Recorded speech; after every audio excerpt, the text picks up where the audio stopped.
Parafrasa adalah salah satu dari dua teknik untuk melakukan pengutipan. Di dalam ketika kita melakukan pengutipan, yang kita usahakan adalah untuk menghindari plagiarisme. Plagiarisme adalah pengakuan karya orang seolah-olah itu merupakan karya kita sendiri. Itu kalau di dalam penulisan karya ilmiah dinyatakan merupakan dosa besar. Bahkan pelakunya diancam akan dicabut gelarnya kalau ketahuan mereka itu melakukan plagiarisme untuk mencapai gelar kesarjanaannya. Nah, di dalam menghindari plagiarisme, jadinya ketika kita melakukan pengutipan terhadap pendapat orang lain yang dituliskan dari berbagai rujukan kita bisa melakukannya dengan cara melakukan pengutipan langsung atau dengan pengutipan tidak langsung atau yang disebut dengan parafrasa. Jadi parafrasa itu adalah melakukan pengutipan tidak langsung dengan cara mengubah bagaimana caranya penulis itu mengemukakan pendapatnya. Itu yang dimaksud dengan parafrasa.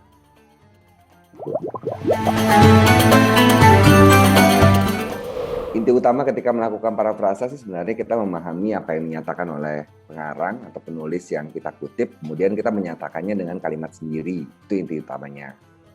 Namun kalau misalnya itu di dalam bentuk penerapan atau praktis, kadang-kadang hal tersebut sulit untuk dilaksanakan.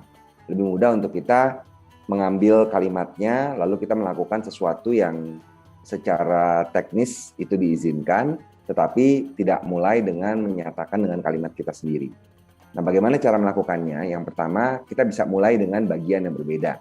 Misalnya, kalau dia kalimatnya ayah pergi ke kota pada hari Minggu, kuturut ayah ke kota. Saya ambil contoh yang terlintas di pikiran saya aja. Lalu kita mau melakukan parafrasa terhadap kalimat tersebut. Kita bisa mengganti dengan kuturut ayah ke kota pada hari Minggu. Jadi diganti di mana tempat kita memulai kalimat. Untuk mengganti tempat memulai kalimat paling gampang adalah memindahkan keterangan. Keterangan itu kan letaknya di belakang kalimat. Kita bisa mengganti itu biasanya letaknya di belakang. Kita bisa menggantinya dengan meletakkan kalimat keterangan itu di depan. Itu yang pertama, mulai dari bagian yang berbeda.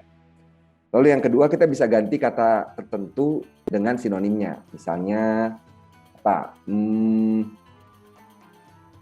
alam semesta, Bima Sakti terdiri atas 9 planet. Saya lupa, Pluto itu masih dinyatakan planet atau bukan ya? Kayaknya bukan deh. Bima Sakti terdiri atas 8 planet, misalnya. Nah, kita bisa ganti terdiri atas dengan sinonimnya. Bima Sakti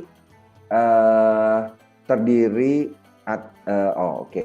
planet yang ada di Bima Sakti, misalnya penyataannya begini. Planet yang ada di Bima Sakti mencakup 8 planet dan 1 planet kerdil. Kita bisa ganti mencakup itu dengan terdiri atas.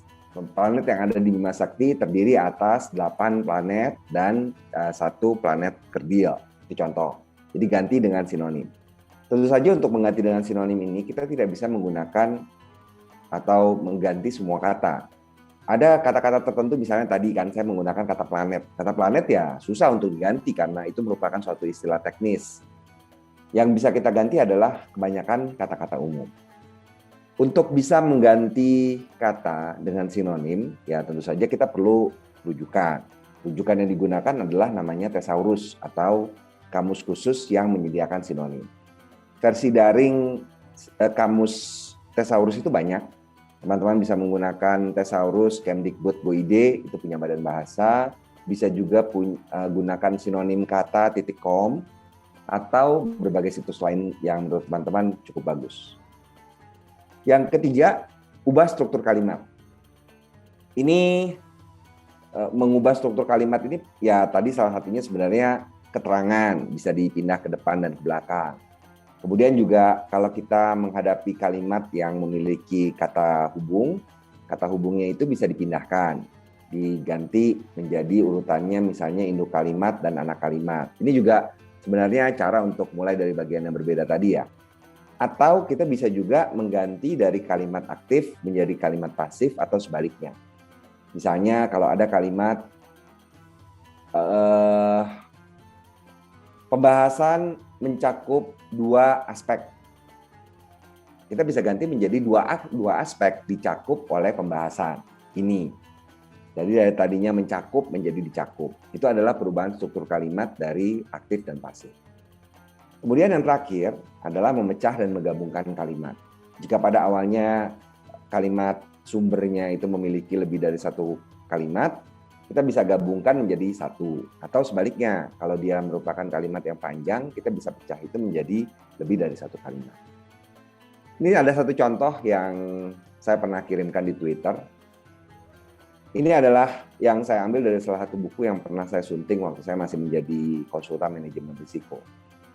Pernyataannya, perencanaan kerangka kerja manajemen risiko pada dasarnya meliputi dua aspek, yaitu aspek pemahaman terhadap konteks organisasi dan aspek tata kelola manajemen risiko. Itu adalah pernyataan dari buku Pak Leo Susilo dan Victor Kaho tahun 2018.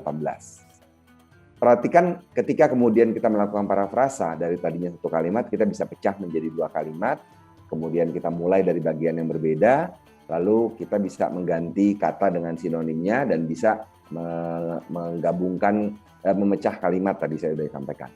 Jadi dari tadi bentuk kalimat asli, kita mengubah parafrasanya menjadi ada dua aspek yang dicakup dalam perencanaan kerangka kerja manajemen risiko. Titik. Aspek pertama adalah pemahaman konteks organisasi, sedangkan aspek kedua adalah tata kelola manajemen risiko. Nah, itu contoh bagaimana kita melakukan parafrasa. Ikuti Narabahasa di media sosial lainnya dengan nama pengguna Narabahasa.